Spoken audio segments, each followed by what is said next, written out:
సుడిగాలి సుధీర్, రష్మి గౌతమ్ ప్రేమించుకుంటున్నారంటూ గత కొద్ది రోజుల నుంచి వార్తలు వైరల్ అవుతున్న విషయం తెలిసిందే. ఈ జంట షో పేరుతో పెళ్లి కూడా చేసుకున్నారు. అంతేకాకుండా కొన్నేళ్లుగా బుల్లితెరపై పలు కార్యక్రమాల్లో యాంకర్స్ గా వ్యవహరించి ఎంతో మంది ప్రేక్షకులకు దగ్గరయ్యారు. రెండు తెలుగు రాష్ట్రాల్లో వీరికి కొన్ని లక్షల మంది ఫ్యాన్స్ ఉన్నారనడంలో ఏమాత్రం అతిశయోక్తి లేదు. అయితే వీరి మధ్య వచ్చే లవ్ సీన్లు, పలు సన్నివేశాలు చూసిన వారంతా ప్రేమించుకుంటున్నారనే అనుకుంటున్నారు.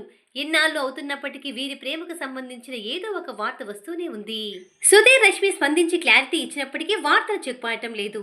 సుధీర్, రష్మి హీరో హీరోయిన్స్ అంత పాపులారిటీ సంపాదించుకున్నారు. అయితే గత కొద్ది రోజుల నుంచి రష్మి బుల్లితెరపై పలు షోలు చేస్తోంది. ఇక సుధీర్ మాత్రం హీరోగా పలు సినిమాల్లో నటిస్తున్నాడు. కొన్ని చిత్రాలు ఆగిపోయినట్లు తెలుస్తోంది. ఈ క్రమంలో తాజాగా వీరిద్దరూ అభిమానులకు సంక్రాంతి వస్తున్న పేరుతో ఓ స్పెషల్ ప్రోగ్రాం ఈటీవీలో జరిగింది.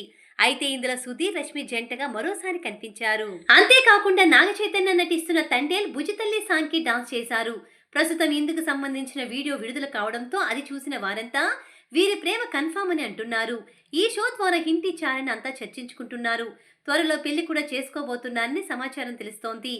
ప్రస్తుతం వీరిద్దరికి సంబంధించిన వార్తలు మాత్రం నెట్టింట తెగ వైరల్ అవుతున్నాయి.